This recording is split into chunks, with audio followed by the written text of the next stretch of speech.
Hi, everybody. Welcome to week 24. The year's almost over. We survived so far. We did. So this week, Naomi and I are talking about the appropriateness of our asks. Like, is it okay for me to ask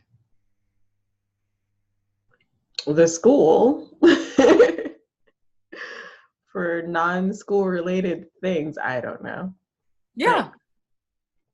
Yeah. Or in business groups, if I'm connected, like I network a lot and like there's a women's group that I'm a part of. And are there certain asks that have categories, if you will, where it's okay to ask friends, but not okay to ask business associates or general acquaintances? Are there rules to what we ask of whom? I think, well, yes and no. Think more about that.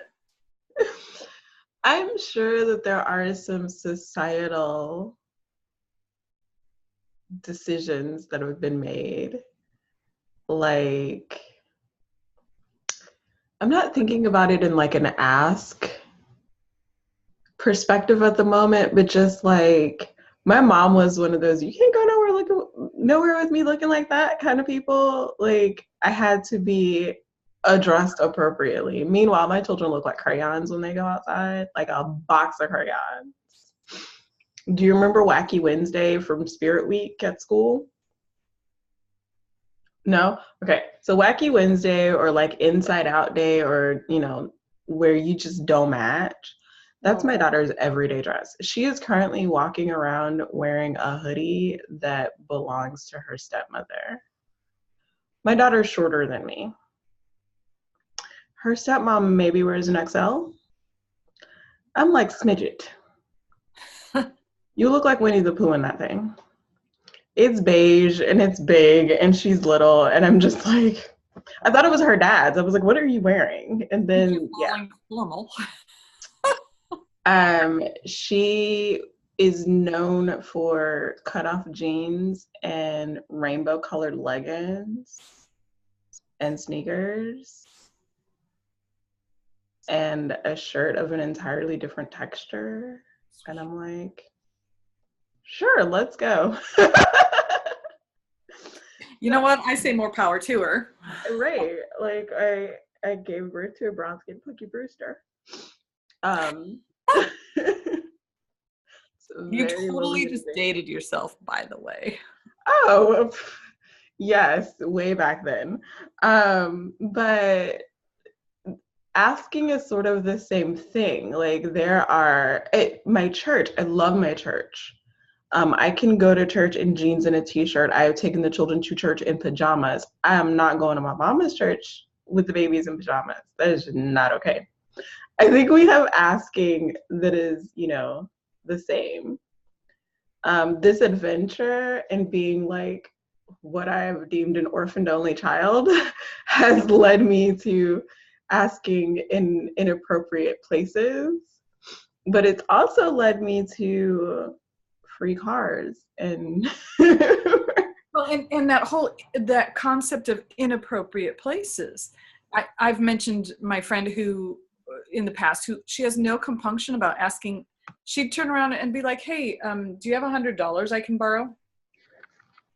It doesn't matter what her relationship is to you. Whereas for me, if I'm going to ask somebody to borrow $100, they're going to be somebody who's pretty close friend. I'm not going to ask to borrow $100 from somebody who's in that kind of periphery. Whereas she'd just be like, hey, I need $100. You got it? She might not even ask to borrow it. She has no compunction. And I don't fault her for that. I think it's I'm a little awesome. Jealous. Yeah, I'm a little jealous. Yeah. I mean, there's no guilt, there's no shame, it's just, oh, look, I need this. I'm asking this. It doesn't matter where she's at, and so that whole, what makes it an inappropriate forum to ask something? Who decides that? Who decides? The collective decides, and then they try to shame you. I think Lila's showing them that the collective might not be right. No, Because I'm like, no. I'm gonna ask. Sometimes the collective is correct. I've been asking to, so the collective decides, and then we have our family stuff, and then we have our own like personal childhood stuff. Mm-hmm. We know that I've decided that if it's not my family, which just keeps shrinking, people are dying and we don't hang out. So if it's not my family or my ex-husband, then asking is like a big thing. And so the adventure in asking for me has been in dismantling the idea that asking is a big thing. Because people are going to say yes or no. Absolutely. And people are going to have their judgments or they don't. And I can't control your judgments. Right. I can't control the criteria with which you do judge. Right. And I think that's one of the things that comes up for me when it comes to, and I get it, because one of the networking groups that, and I've been networking with this group off and on for 5 years. Some of the players have changed, people have come and gone, that kind of thing, but there's, a few people who still remain. And there's a couple people who I would reach out to individually and ask something like, oh my God, my car fell apart. The engine, I left it somewhere back about a half a block and I need help. There's a few people who, knock on wood, by the way. But there are some people I would reach out to for that help, but I don't know that I would necessarily throw it out there in the whole group. And I realize that's my own limitation. And what I have found in talking to various people have certain criteria in their head, certain beliefs that they follow, values that they have, and that's what they assess and judge stuff on. We all do. We all have these tick marks in our head where we're like, oh, yep, oh no. We all have those lists that we assess things by and values that we assess things by. In thinking about it from a standpoint of what makes a place inappropriate, like I think in a business setting, I have a perception of what constitutes appropriateness for a business setting. So there are some asks I wouldn't necessarily throw out to business connections. But that's my limitation. There might be some people in that same business setting that if I did ask, they'd be like, oh yeah, that'd be great. And they'd be happy to respond in kind with whatever it was I asked. I don't have kids, but it's like, oh my God, I can't go to my kid's parent-teacher conference because the car's in the shop and I really need a ride. Can anybody here give me a ride? For some people in a business setting, that might not be appropriate. I don't know. I'm just making up things because I don't have kids. And other people in that business setting would be like, yeah, sure, absolutely. Hey, you know what? My kid goes to such and such a school, which is just down the street. I'd be happy to help. Or then there might be other people who might be sitting there thinking, this isn't a business topic. You really shouldn't be asking personal things of your business connections, but I can't control who's judging on what criteria. And when you try to do that, we cut ourselves off from options and possibility. Yeah. And I have done that repeatedly. I'm really good at it, but like I said in a previous call, and I don't know if we were recording that call or not, but the universe likes to set me up. So I realized when I was couch surfing with 3 children, which is fun, by the way, the quickest way out of that experience was to be like, okay, I need a ride, I need a sitter, I need a job, I need money, who has gimme, and to have like less judgment about that. Mm-hmm. And we've had, oh, the Christmases we've had where people have adopted our family, so to speak. And it's really, last year's was probably the most interesting because Lee got to shop with a cop. And so I'm sitting in the restaurant inside Walmart with like all these other families. And I'm just like, I feel odd. This is wildly uncomfortable. Of all of the things that I've been gifted, having my son have a shopping spree was uncomfortable. Um, and just to look at all the judgments and, you know, the kid got a shopping spree. He got clothes, he got toys, he was blissed out. His siblings were blissed out because he bought things for them. It was awesome. And my shoulders are up here. Because I view myself as the giver. So being on the receiving end out of what for so many years has been necessity has been super uncomfortable. Uh-huh. Yeah. So I think it's those judgments, not just that other people have, but that we have, that also dictate like when this is inappropriate. Right. Because it might have been inappropriate for me to just ask anybody that I ran into if they knew anybody that was renting a house, because I had like a finite amount of time to find a house with certain characteristics and circumstances. And on top of that, I was looking for a house that was zoned for the boys' schools and all of these things. And so I was just like, well, I can ask everybody with ears. They can say yes or no. And I ended up with a realtor who took me to view houses. They don't get paid for that. Mm-mm. They get paid when they sell houses. Mm-hmm.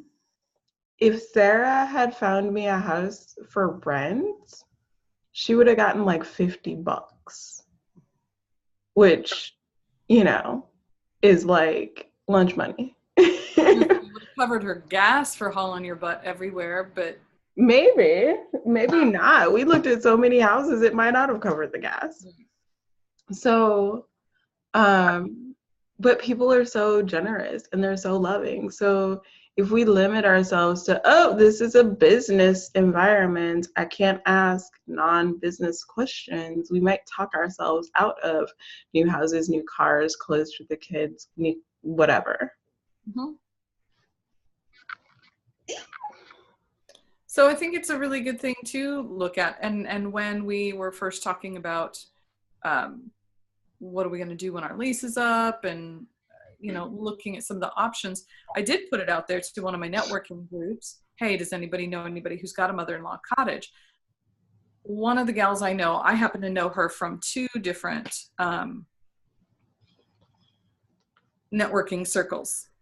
And she's like, oh my gosh, we just rented ours out. So it's like, if I had, now I think that was when we were very first starting to look. So I don't know that there is a, boy, if I'd been willing to ask sooner, because I don't think there was a sooner, but it was just like, drat. And it was a good reminder that it's like, okay, and this is why you ask. This is why you put it out there. Because had it been 2 weeks earlier, there's a possibility, you know, that we would have had the space we were looking for. It was just sort of that reminder, it's okay to ask. And the bottom line is, if somebody gets all judgy about it, that's their deal, not yours. Now, I do understand, because from a business standpoint, we talk a lot about these kind of checklists that we all have in our head that we're weighing and measuring everything against and putting tick marks on. in a business setting, it may mean that someone decides they're not going to do business with you because they felt, that that's a tick mark against them, their version of what's appropriate. And my feeling is, if that's the case, if they're going to judge me for that and not do business with me, that's okay, because there's a whole lot of other people who will. Yeah. And if I let that stop me from asking, there is a chance that I will miss something that is really awesome that's about to come my way. And I think it blocks the whole, you talked about you're really great at giving, but not receiving. And I think that blocks our receiving as well. And receiving is equally important. Absolutely. It's kind of, I look at it as like the whole idea, and to remove the judgment around the receiving. So like, it's okay for my ex-husband to give me hundreds and hundreds of dollars. It's not okay for my friend to tithe to me hundreds of dollars. Right. It would be okay if it were my mom, if she were in that position. It would not be okay if it were just some random dude. But we also know that I have like childhood stuff around that as well. So releasing those judgments could, make me available for hundreds and hundreds of dollars. Mm-hmm.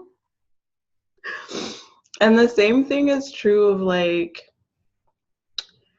so when my kiddos started school, speaking of asking in inappropriate locations, when my kiddos started school, they had this one admin who was amazing, and she knew all of the kiddos, maybe not all of them, but she knew the kiddos that were like there in the office a lot, and she knew the families, and I volunteered, and I totally loved her, and actually if she was still there, I'd probably still be volunteering.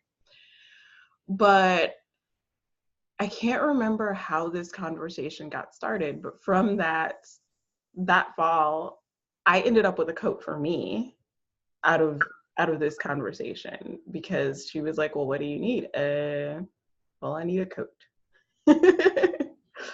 Okay, here's a coat for you. The kiddos got snow boots. Just anytime something came through the office or came along her radar, she was, hey, does your family need this here? And if I hadn't been willing to ask for me, I'd have been cold that winter because I did a lot of walking. Mm-hmm. But it's one thing for the school to provide for the kiddos. That's appropriate. But for me, that would seem inappropriate. The same with the churches that adopted us. When I moved into my apartment, or I guess when my husband moved out, when my ex-husband moved out, I was already there. When he moved out, we had like a cart table and folding chairs and a twin over full futon bunk bed situation. And that was our furniture. And so that fall, when the churches were asking like, okay, so what do you need for the house? And I was like, nothing. And they were like, nothing at all. And I was like, I need big things. Like, I have dishes and I have towels. I need a bed and bunk beds and a sofa and a dining table and chairs. And they were like, okay. And that Christmas, I got a bed and we got a dining table and chairs. And I was like, Mm-hmm. But, I had decided that it was inappropriate to ask for those things. And actually, it was like part of their guidelines. The gifts couldn't be over like $40. Well, a dining table and chair is a little over $40 most places. Even on Craigslist. Yeah. Even on Craigslist, they're over $40. So, And that's such a great thing to bring up, because like we've talked about before, we need to retire this couch. We need to retire this couch. It needs to be retired. It's not even one of those things where it's like, it needs to be donated somewhere. firewood. And that is a dilemma I've had. It's like, I don't want to take this and dump it in a landfill. That is not, but it's like, what the hell do you do with a dead, because this thing is dead. It's dead. It is dead, dead, dead, dead. If dead couches smelled like dead animals, it would stink. It would stink. It's like the rotting corpse of a couch. But so I need a couch. But yeah, that's my sister's like, so, what's on your Christmas list? And it's like, A couch. top of the list, honestly, is a couch. A couch. Well, I also want flannel sheets, so that actually topped the list because we need new sheets. We want new sheets. But I'm like, a couch. But it's that same kind of thing. It's like, oh, I can't ask people for a couch. Why not? Exactly. Well, because it's too expensive. That's too big. That's too, And most of my friends probably are not going to go out and buy me a couch. No. But I know a lot of people. And if all of those people pitched in $10, hell, we'd be able to get a couch and probably the chair to go with it. And I mean, I know a lot of people.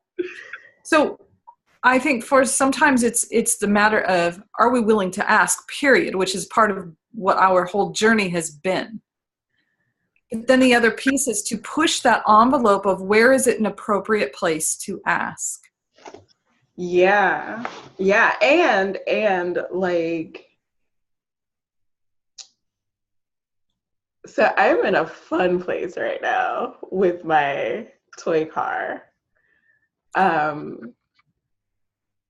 Did I give you any kind of an update since the last drama? I don't think so. I know you were looking for a mechanic closer to you, but that's the last Okay. I. So my car sputters if it hasn't been warmed up for like half an I hour. kind of do that too. I don't like the cold.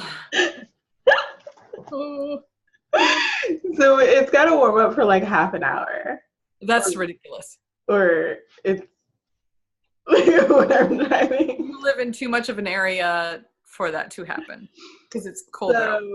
So when I have to take Lee to school, I turn on the car when I wake up so that it doesn't do this the whole way to me dropping him off to school.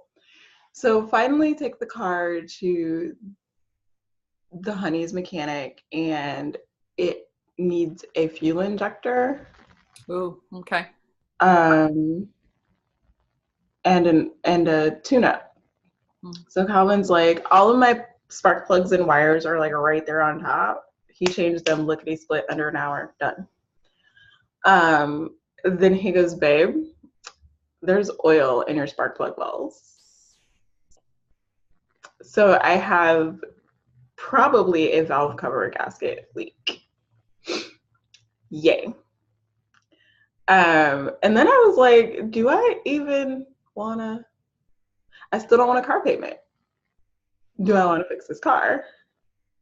Do I want to start asking about cars again? I really like resistant to asking about cars again because I don't have $5,000, $8,000, $10,000 that I can at present drop on a car.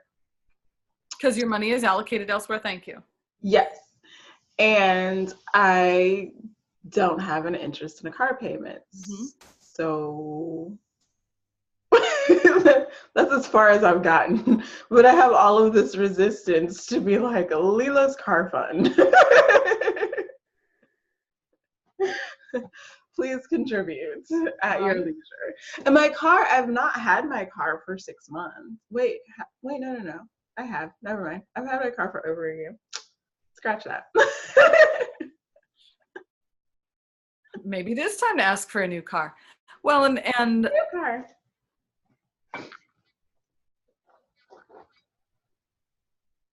And or I know you've done this before, because wasn't this how one of your free cars showed up, is you were asking for a mechanic who would be willing to, you'd pay for parts, but fix it for free.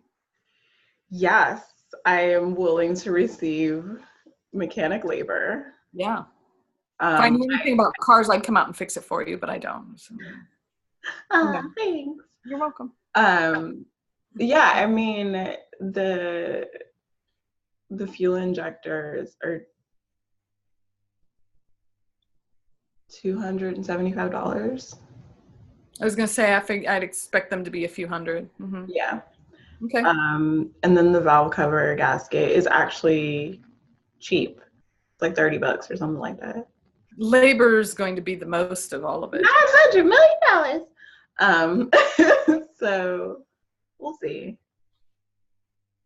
Well, and I think that what's interesting is listening to you tell the story of, your son got to go shopping with a cop last year and that kind of thing. I know for me, it's interesting watching people, because this time of year with all the, one of our networking groups, we're adopting a family, and we're actually, I think, donating the money to one of the local groups that adopts some of the foster kids. Yeah. And it seems like there's so many organizations locally. I think there are nationwide too, but locally is what I am seeing right now, where it's like, oh, help a family in need and da-da-da. And what's interesting to me is when I listen to some of my friends who are really involved in some of those organizations and endeavors, is it's always the people with kids. Yeah. As though if you are in need but don't have kids, right, you don't count. Which is why, so I can see why you'd be like, I kind of need to ask them for a coat for me too, not just for the kids. Can I get boots for me too, not just for the kids? Because great, if the kids are nice and warm and the parents freeze to death on the sidewalk. Absolutely. And it made me think of all of I'm going to use the word ignored because that's what's coming up for me. Like all of the ignored people and all of the ignored problems, because they're invisible. Yeah. So like migraines and fibromyalgia and ME, which I can't, my something encephalitis, like that thing. Or functional depression. Like people get depression, but people don't get functional depression.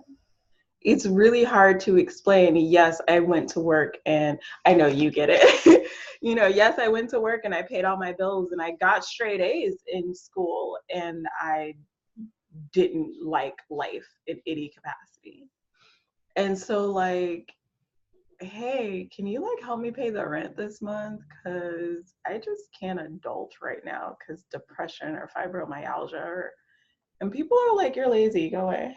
Yeah, it's get a job. You should be able to take care of yourself, blah, blah, blah. That's one thing with working with, and I work with a lot of different types of people, both sexes, but the majority of people who come into my local office especially are women who are either on the front end, right smack dab in the middle, or leaving perimenopause. And if they're leaving perimenopause, that means menopause is right there staring them in the face. And for a lot of them, stress is one of the highest things that they complain about. Brain fog is another. And the other two, one, as one of my fellow health practitioners puts it, she goes, that anger that you can't explain where it comes from, but it makes you want to tear the ears off of bunnies. That. And then the other aspect is that functional depression, that you get up and you go to work and you do a great job and people think you're amazing. And you either just are flatlined about life, or it's all you can do to get through the day. And then as soon as you get home, it's put on the pajamas and crawl in bed. Yeah. Or on the couch and stare for hours. And I have been there. Perimenopause has been an interesting journey and I've learned so much, which is awesome. And that was one of my asks, is I asked to be connected to this woman who has been through it because I wanted to have a sounding board. And prior to that, it would have been like, oh, I don't want to bother her. It's like, oh, fuck no, I'm done with this. And she was happy to talk, and we had such a great time. And it's a, and I believe, as a health coach, I believe that there is help for people with functional depression. I believe that there is help for people with fibro. I believe that there's help for people with migraines. I believe that there is that help, and there are things we can do for ourselves if we're suffering from that shit. Yeah. And when you're in the middle of a flare-up, when you're in the middle of a meltdown, it doesn't feel like it. And maybe that is also part of the asking journey, is if you're going through that. Because for 3 years, I spent in that space and didn't ask. I didn't want people to know about it. So part of it is our responsibility. I'm soapboxing a little bit, so. Soapbox away, I love it. Soapbox. Those of us who struggle with that, I'm not going to say suffer, because suffering is optional. Choice is a powerful thing, as one of my mentors always says. Choice is a powerful thing. Suffering is always optional. But there sometimes is a struggle to find that balance, a struggle to find our equilibrium. And I look back, because the 3 years that I was super deep in it, I didn't know Lila. If I had known Lila and been on this journey of asking, I don't know that I totally would have had the wherewithal to ask for help, or to ask the right questions of the right people. It would have seemed like someone was in my corner, though. Yeah. Without judgment.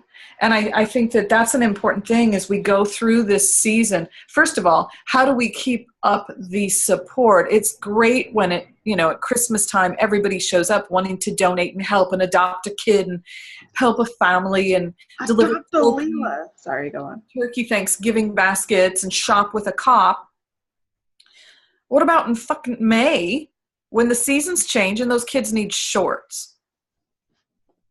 Yeah. Or it's becoming winter and the only footwear this person has is held together with duct tape or a pair of flip-flops, not appropriate when you live in a place where there's snow. That's why I live where I live.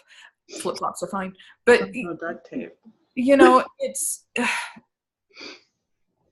What does it take for us to expand this spirit of generosity and willingness to be part of the village when it takes a village all year long? And for those of us who are on the end of needing to receive, wanting to receive, what does it take for us to be willing to ask the village whether it's an appropriate place to ask for any specific thing or not? I like those questions. Me too. I would like to end here because those are really good questions to start with next week. I think so too. Yay! Well, people, if you have any thoughts on those questions, put them in the comments below. And we'll see you next week. Bye.